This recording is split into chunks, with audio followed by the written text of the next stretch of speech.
Este templo de amor e de paz, que ao despertar de um novo homem nos induz, te conclama, irmão, de última hora a ingressar.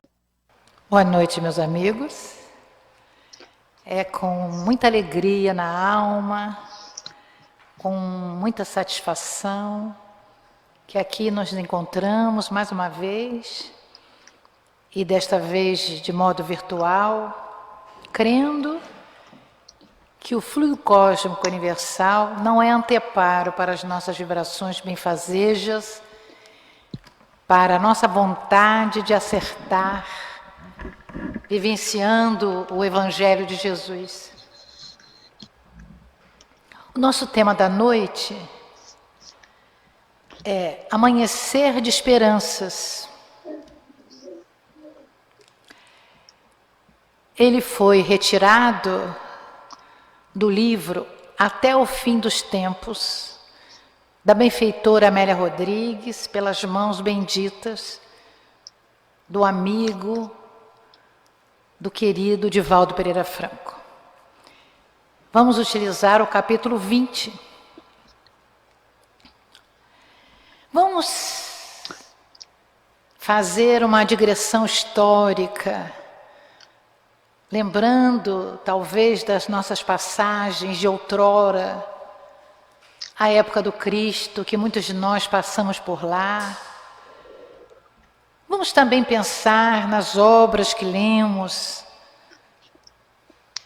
sobre a Palestina, sobre a Galileia, Samaria, Judéia, sobre a família de Maria de Nazaré, a mãe de Jesus, sobre toda a história que os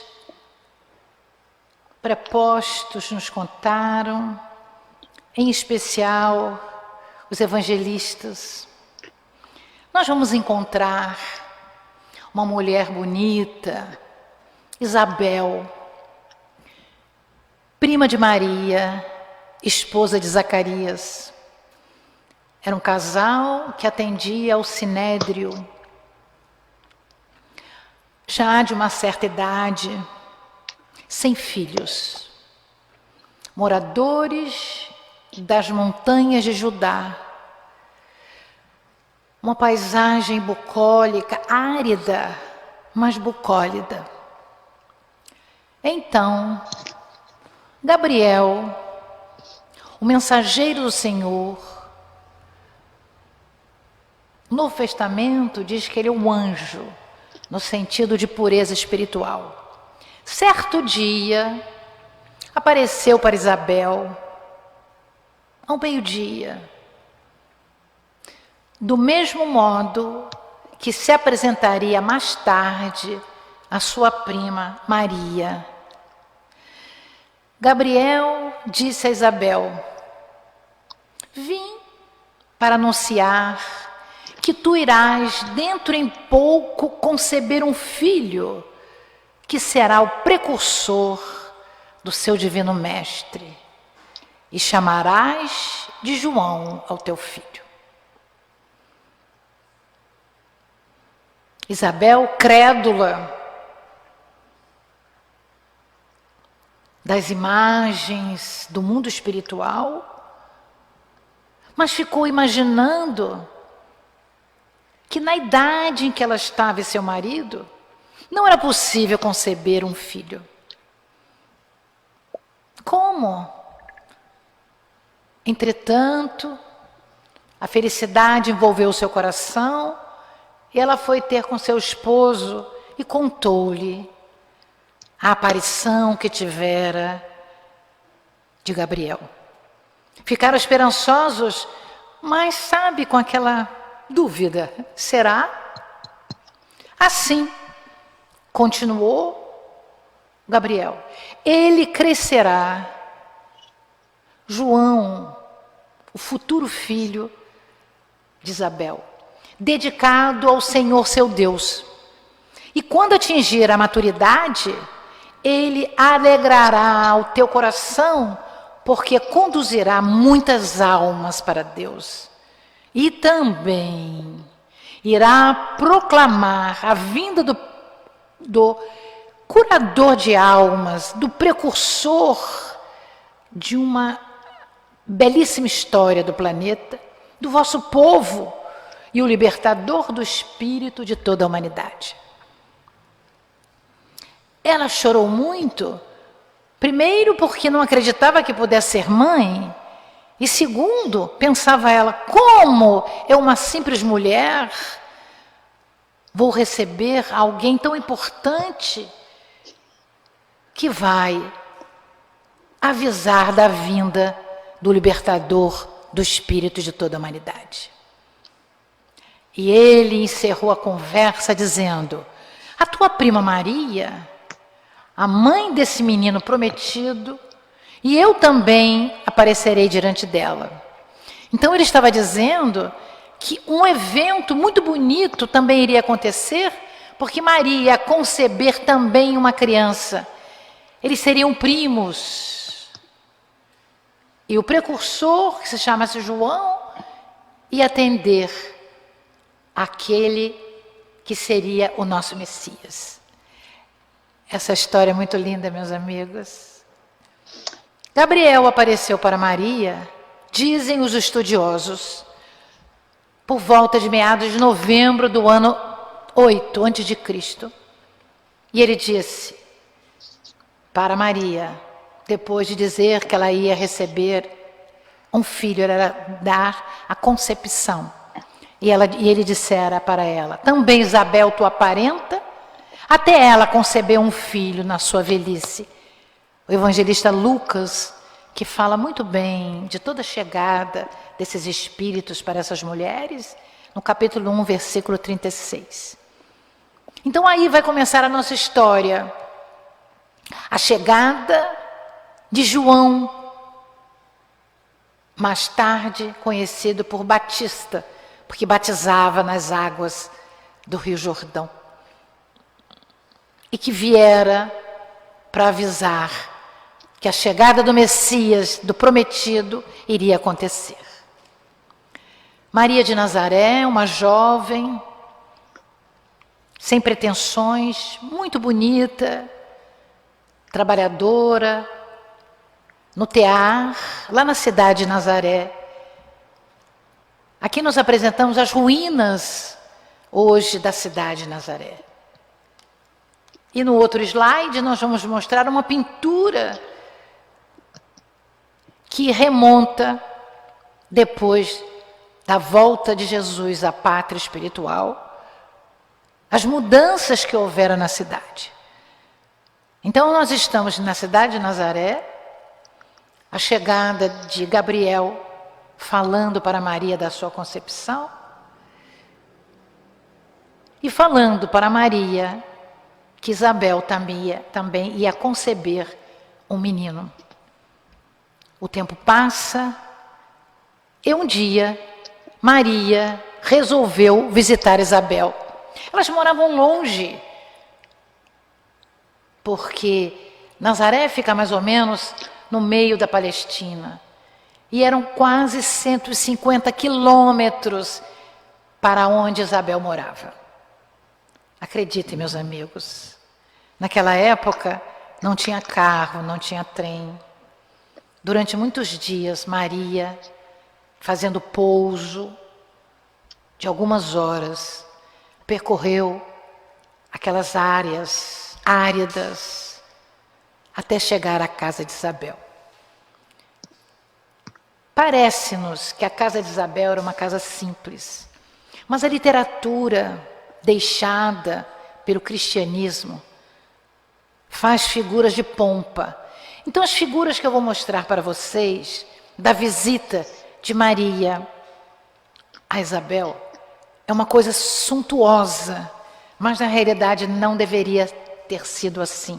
Então nós vamos encontrar Isabel já com a gravidez avançada, sendo visitada por Maria de Nazaré, jovem.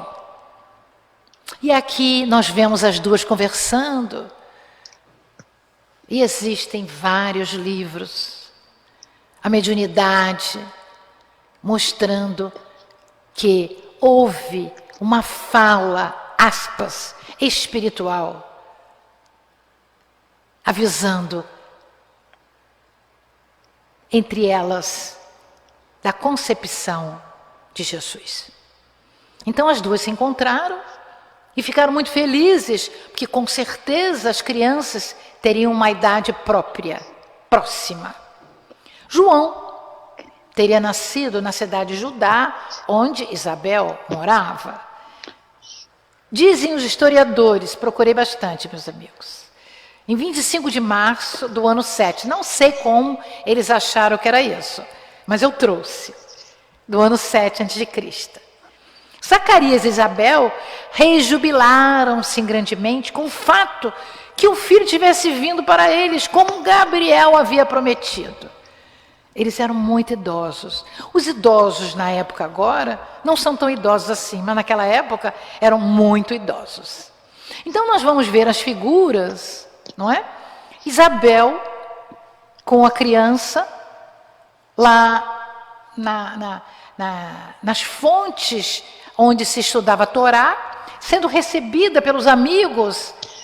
Houve uma festa de muitos dias, porque Zacarias tomava conta do templo, de um dos templos, e eles não acreditavam que eles pudessem ser pais.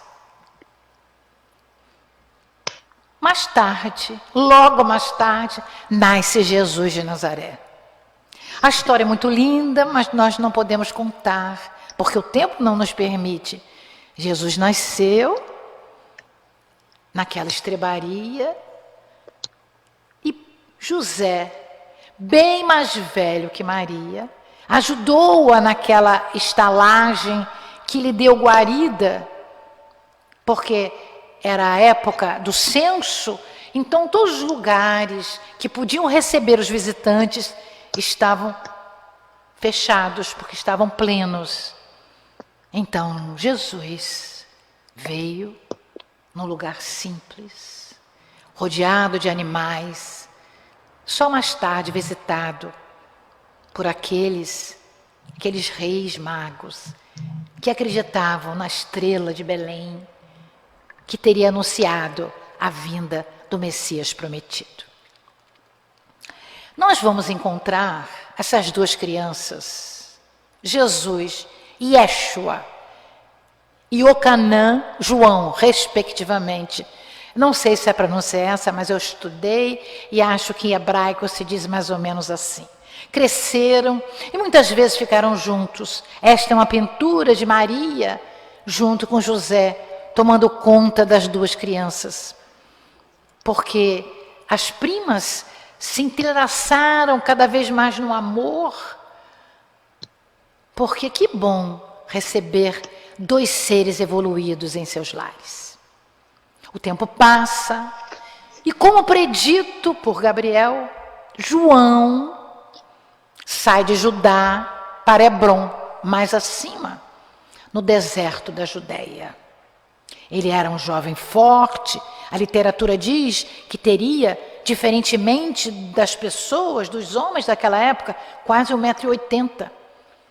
Era uma fortaleza física, voz grossa, justamente forte, para que naquele tempo de muitos deuses, ele pudesse trazer a figura de Jesus de Nazaré, o filho de um Deus único. Ali,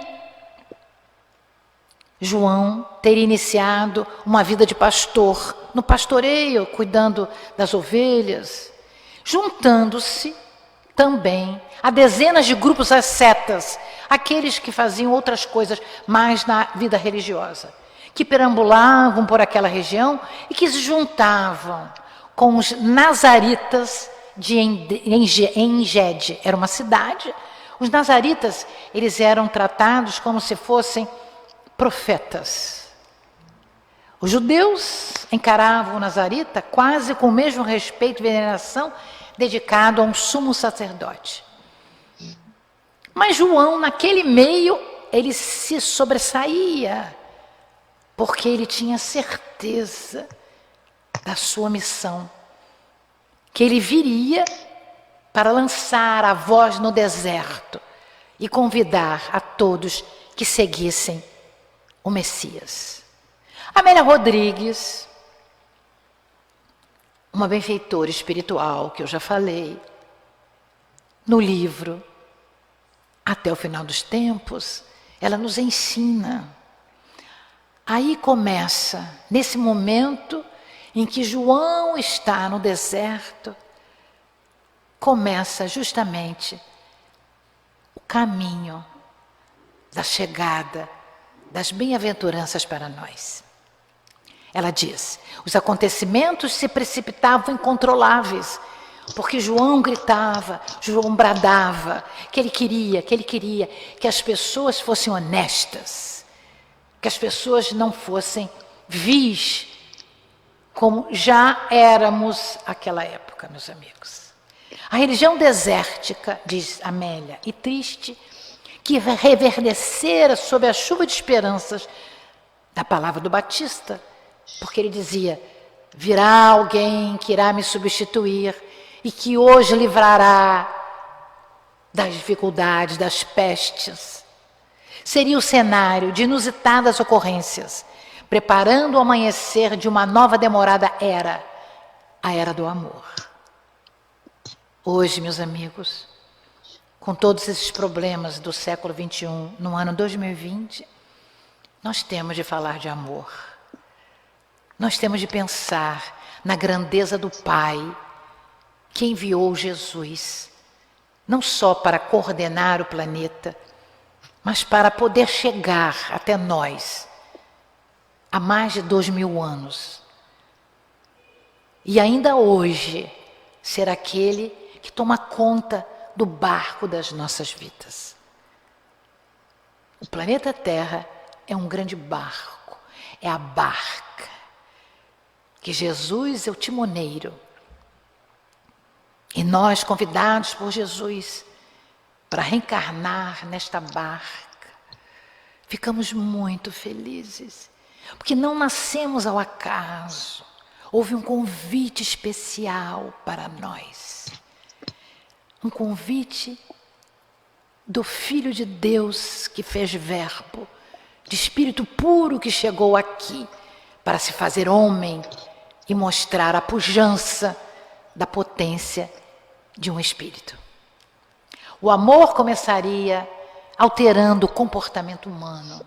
É com Jesus que o comportamento do ser humano começa a ter um pouco mais de paz, de mansuetude, porque a época de Moisés foi uma época necessária, mas dura, olho por olho, dente por dente. Jesus trouxe o amor, a piedade, a sabedoria, a temperança. Assim, vamos falar uma pitada da Amélia Rodrigues. Amélia Augusto, do Sacramento Rodrigues, nasceu no século passado, na Bahia. Ao desencarnar,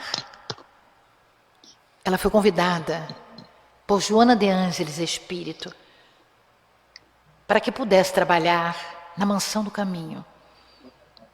E ela foi uma das mentoras que trouxe, pela pena de Divaldo Franco, os poemas sobre Jesus.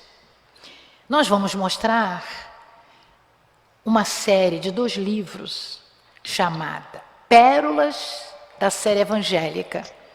São 2 livros que trazem em ordem abecedárica, de A a Z, palavras que nós possamos acessar das obras ditadas por Amélia Rodrigues, das 10 obras. Premissas do Reino, em 67, a primeira delas, Luz do Mundo em 71, Quando Voltar a Primavera em 77, A Flores do Caminho em 82, Pelos Caminhos de Jesus em 87, Trigo de Deus em 93, Dias Venturosos em 97. E esta obra que nós estamos usando hoje, até o final dos tempos, em 2000. Em 2008, A Mensagem do Amor Imortal e o último livro, para adultos, Vivendo com Jesus, 2012. Ela tem alguns livros sobre infantil, sobre a vida de crianças. Mas a Amélia Rodrigues, ela fala dessa beleza porque enquanto encarnada, na última encarnação, ela foi poetisa, teatróloga, ela fez contos, ela foi abolicionista, ela foi uma mulher além do seu tempo. E não sei se vocês sabem, viveu 4 anos em Niterói, onde em Caraí, na Zona Nobre, ela estudou e fez grandes avanços nos seus estudos. Mas eu queria dar uma pincelada. Vou fazer, no mês que vem, um seminário no SEAC sobre Amélia Rodrigues. Estou terminando. Gostaria de contar com a presença de todos. Jesus, então, nos diz Amélia Rodrigues, começou a ver as atribuições e as tribulações que iam acontecer, porque João estava cada vez mais intrépido, e os reis e os homens do poder não gostavam do que ele falava. Ele era, às vezes, muito rude, meus amigos, como um homem do deserto. Era necessário macerar-se a fim de permanecer em Deus e o Pai nele. Então Jesus sentia aquilo. Por isso, Jesus, sabendo do que iria acontecer no futuro, ele fez um jejum indispensável. O que seria um jejum indispensável? Ele foi ficar 40 dias no deserto, trazendo para o dia de hoje, contextualizando, nós estamos num deserto. Alguns de nós mais de 40 dias. Neste deserto nós estamos saindo da companhia dos nossos amigos, da companhia presencial. E estamos acrisolados no nosso lar, fazendo reflexões profundas. O deserto da nossa alma é uma escola de Deus para nós. Será que nós estamos aprendendo no deserto? João, por sua vez, clamando no deserto, brigou, falou muito rude contra os grandes. Então nós vamos encontrar que, na realidade, era um tumulto que ele criara contra as partes traiçoeiras daqueles nobres.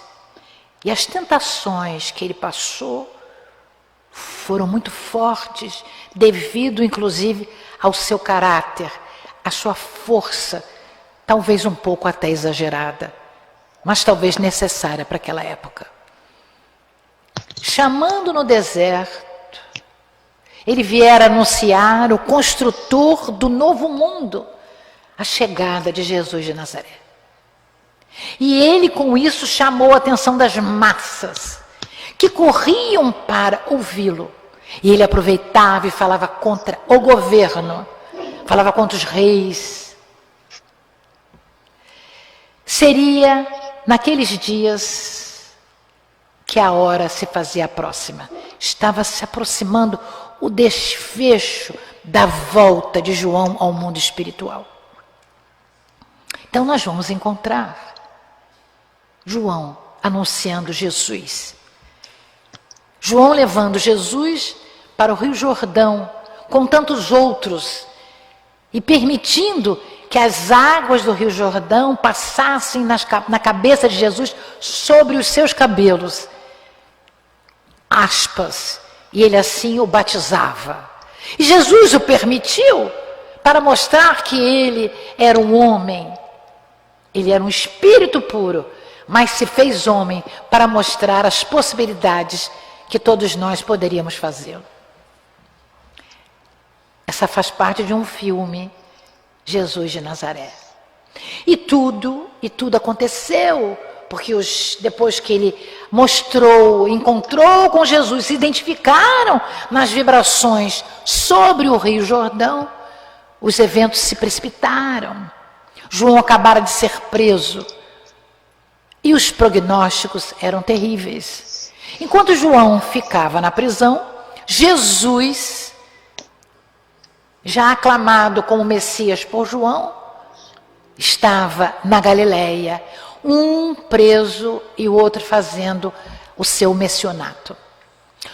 João e Herodes se encontram e a sua mulher Herodíades,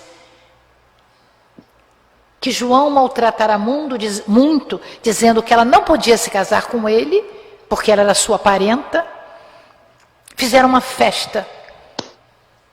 Nós temos vários filmes sobre isso. E Salomé, sua filha, dançou uma dança erótica para conquistar justamente Herodes. Herodíades sabia que Herodes tinha um olhar cruel para sua filha. E depois daquela dança, Herodes virou para Salomé e diz: peça, minha filha, o que você quiser eu dou. Ela, orientada por Herodíades, para sua mãe disse: eu quero a cabeça de João Batista. Ele disse: mas isso eu não posso. Porque ele sabia quem era João, ele sabia da pureza espiritual de João. Ela disse: mas eu quero, você prometeu. E assim foi feito. Herodíades foi na prisão. E houve um confronto dela com João. E um daqueles homens, puxando o seu cabelo, o degolou. Foi levada numa bandeja para que Salomé visse e mostrasse à sua mãe a cabeça de João Batista. Porque sem João clamando no deserto, Herodes com a sua esposa e com seus malfeitos poderiam viver calmamente. O outro lado da história. Essa é uma pintura belíssima, meus amigos. Jesus vinha à luz na verdejante e sorridente Galileia. Quero dizer que por uma misericórdia do Pai, estive o ano passado, em novembro, lá, pela primeira vez. E fiquei encantada em poder estar no lugar que Jesus pisou, ver aquele mar de Genezaré, passar por aquelas cidades e sentir as vibrações superiores que ainda existem envolvendo o planeta. Essa é a primeira foto minha que eu tirei quando cheguei no mar de Genezaré ou Tiberíades, que representa a Palestina. As flores já estavam lá. É uma água que mina sobre a terra até chegar àquele lago imenso, que é um mar, mas na realidade é um lago de águas doces. Desculpe. Esse é o mar da Galileia. Esta é uma das barcas. Não é a barca da época de Jesus, é uma barca grande, parecida. Essa barca eu estive com ela, junto com uma equipe do amado Haroldo Dutra. Nós fomos um grupo de 40 pessoas, de quase 40 pessoas, pelos caminhos de Paulo, e ficamos lá, bebendo da fonte do Evangelho de Jesus. Coisa linda, meus amigos. Não tem areia, é basalto, mas a água é linda. Dizem que agora está tremendamente florida, porque também não tem a mão do homem. Como em outros lugares, deram flores no lugar das pedras. Saiu o homem, veio a natureza pródiga. Nesse momento apareceu Jesus, anunciando um novo panorama, o seu critério de educação. A sua voz clara e doce, e aí nós vamos saber que completou-se o tempo e a boa nova. A boa nova para chegar para nós. Não era fácil absorver de imediato os profundos conteúdos de Jesus. Beber uma aguinha, desculpe, meus amigos.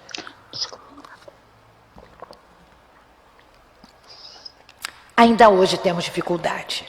Mesmo já estudando vários evangelhos, vamos levar muitos séculos para aprendermos a boa nova de Jesus. Sorrisos confraternizavam com esperança de melhores tempos, os de superação dos sofrimentos. Nós estamos revivendo esse tempo. Nós estamos sorrindo, nós estamos agora numa live, nos confraternizando para melhores tempos, para tirar o sofrimento do planeta Terra. O planeta sofre, nós sofremos muito. Se não sofremos diretamente na carne, sofremos de ver o sofrimento dos outros, sofremos com medo. Todos temos pavor da morte. É uma nova guerra. É a guerra de um vírus invisível. Nós não vemos. O estresse nosso é diário.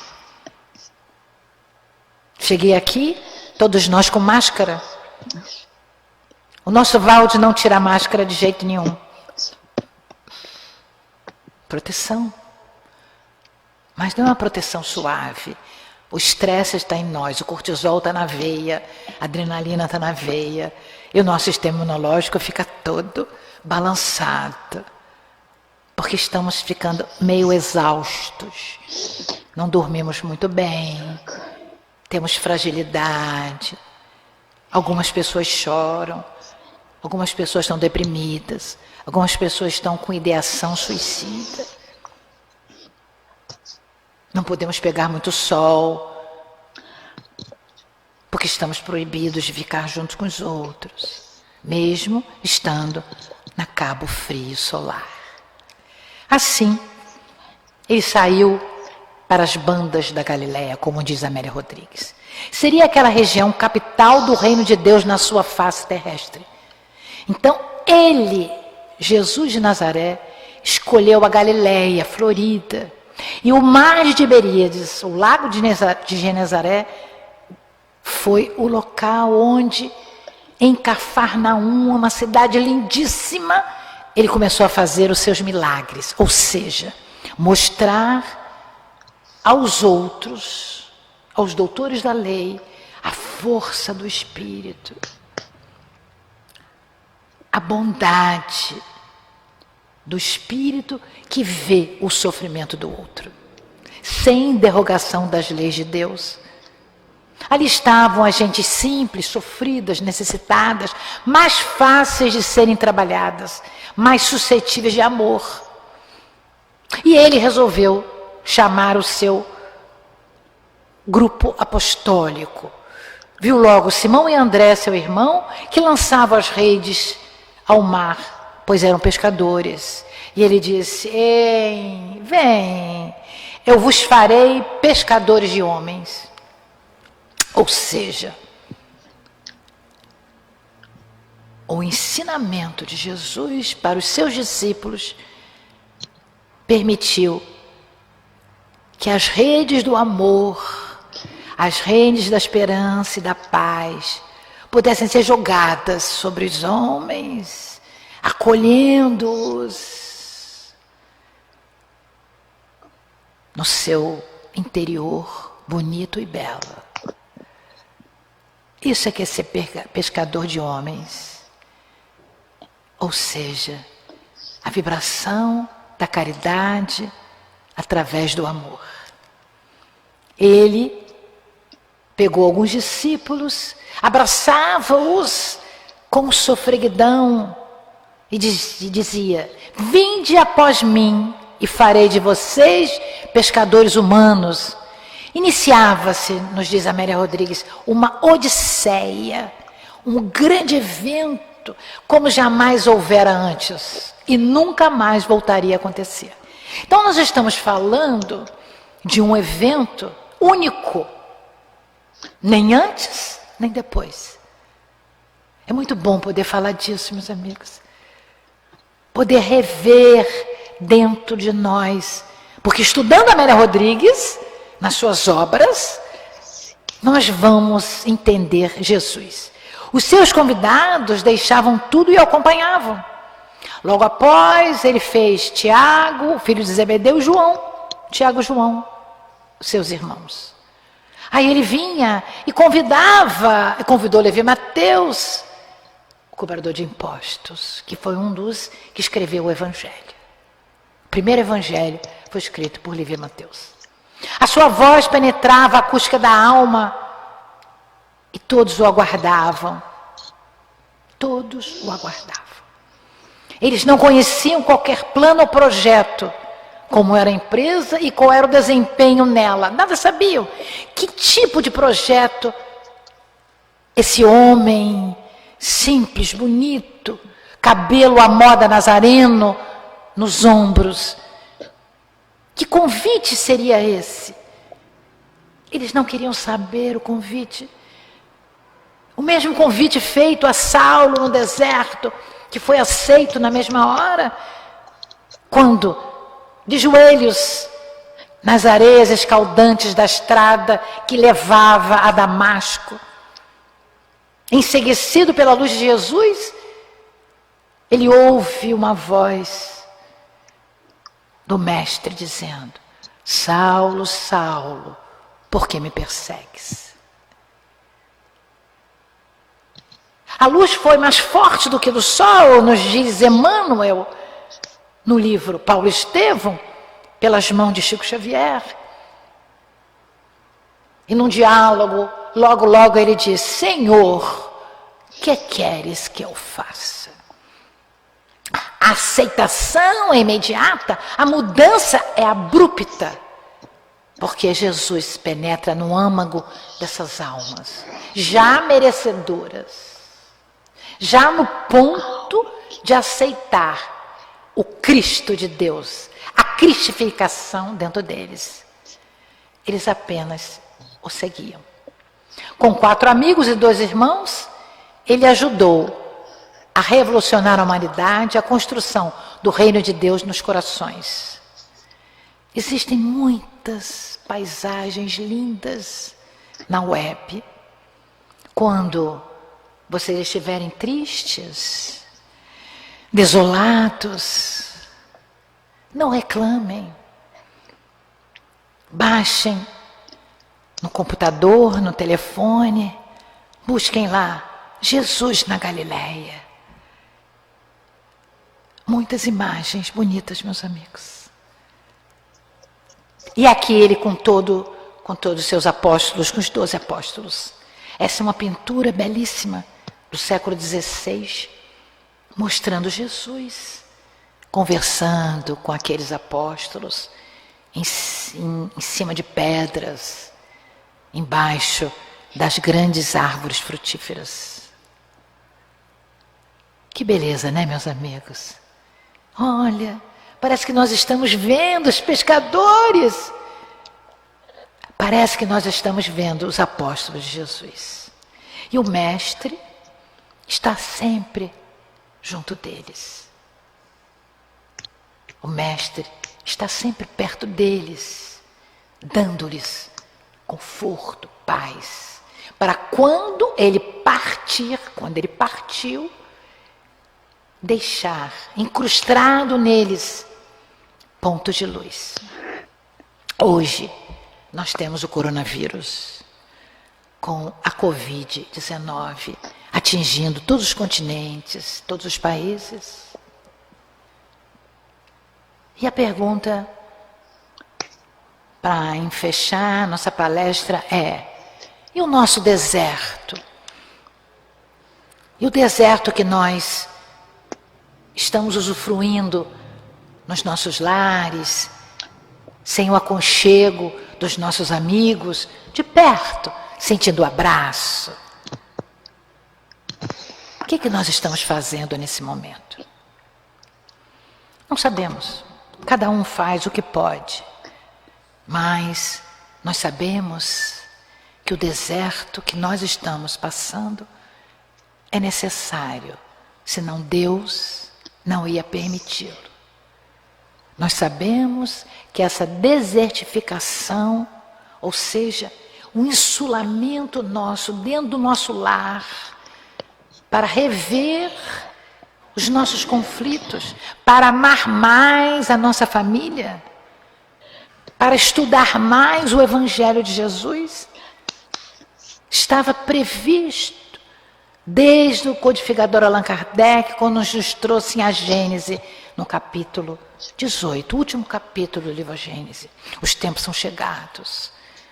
Haveria, diz ele, uma mudança de comportamento no planeta, mas um comportamento para uma moral evangélica. E lá nós encontramos Santo Agostinho de Hipona, nos dizendo: a maioria daqueles que estão encarnados no planeta estão por submissão às leis de Deus, são infratores das leis morais.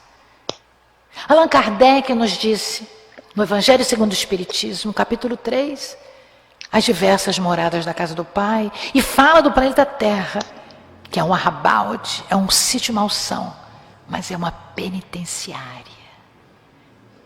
Quem vai para a penitenciária? Quem transgride a lei.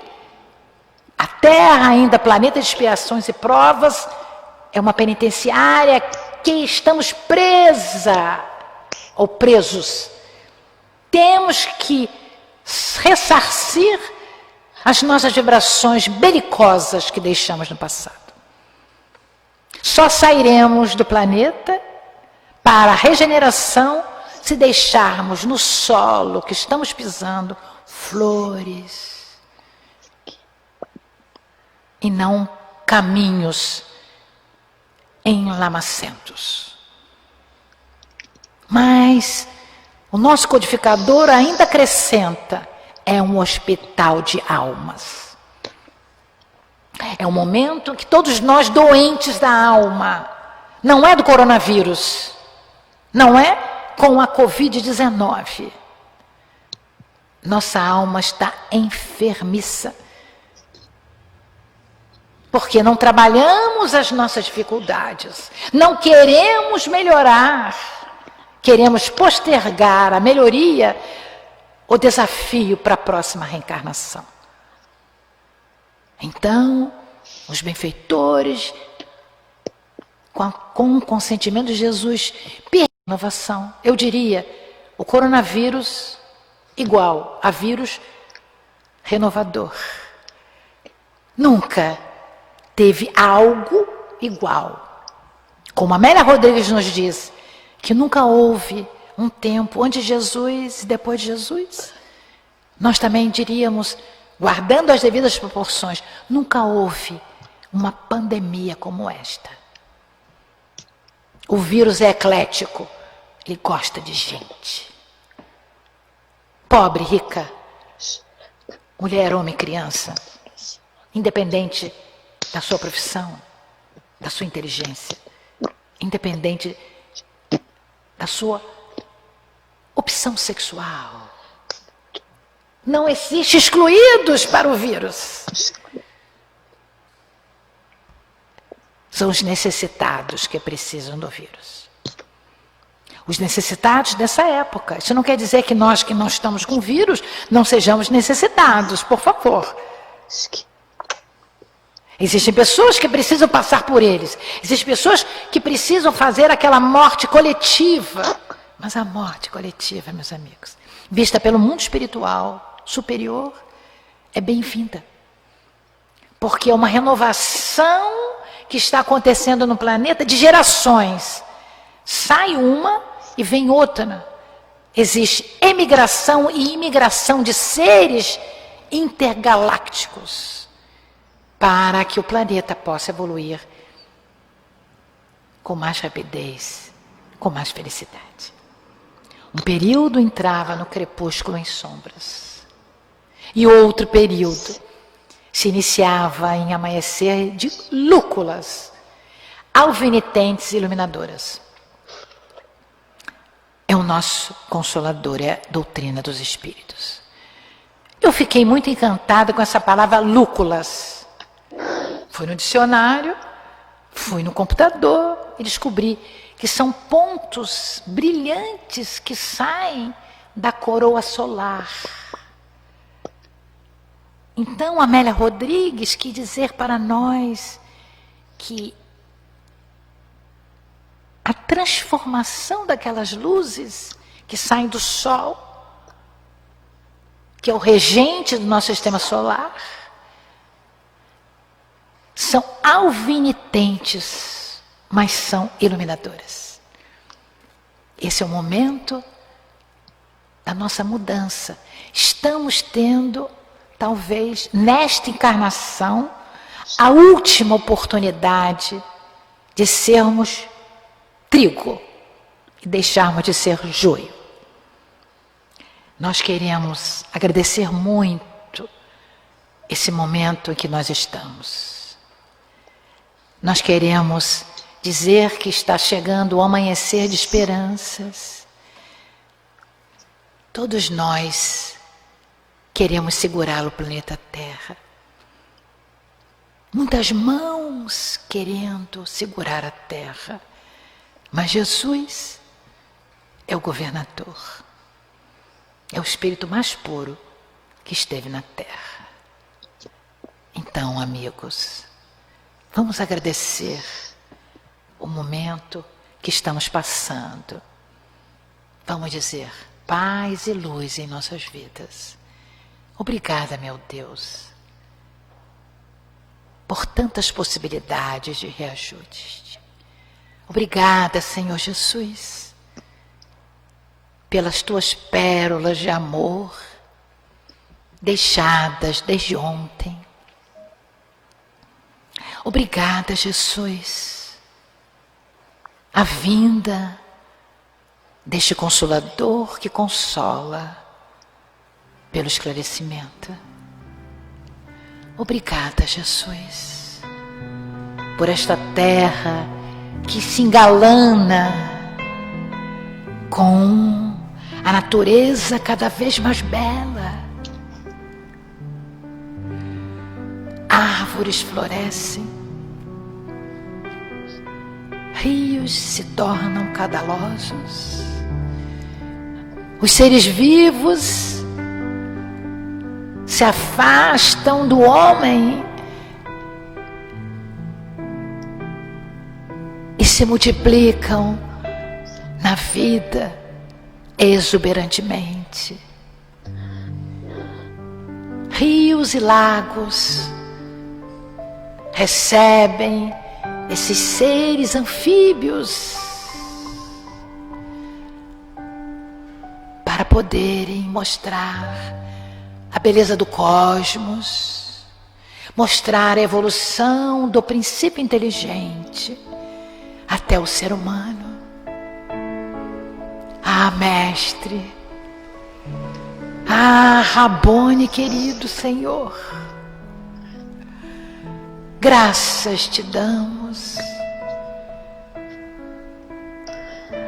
por esta oportunidade de estarmos juntos, 8 bilhões de seres, atuando neste planeta que se regenera com a nossa regeneração. Que nesta noite, Senhor, todos nós que estamos unidos em pensamento, agradecidos por esta doutrina de luz, possamos usar as ondas do nosso pensamento, dos nossos pensamentos, para envolver este planeta É a hora do Ângelus. A terra vibra no Ângelus. A terra vibra junto a Maria de Nazaré, a mãe de Jesus. A terra, planeta de bênçãos, vibra com Jesus, o Filho de Deus, Jesus de Nazaré. Obrigada aos benfeitores desta casa, das casas que compõem o nosso 34º Seu, SERJ, as casas espíritas como um todo, que se desdobram em ações para nos tornar protegidos, abraçados e abençoados. Que Dr. Bezerra de Menezes, o amigo de todos nós, possa envolver as equipes da saúde que trabalham no planeta Terra, na parte física e na parte espiritual, para que haja realmente um aprendizado por cada um de nós. Que os nossos lares sejam visitados pela equipe de Ismael. Que os nossos amigos que partiram, que estão sofrendo ou que irão sofrer essa nova doença virótica, recebam essas vibrações de amor, de esperança e de luz. Que assim seja. Graças a Deus.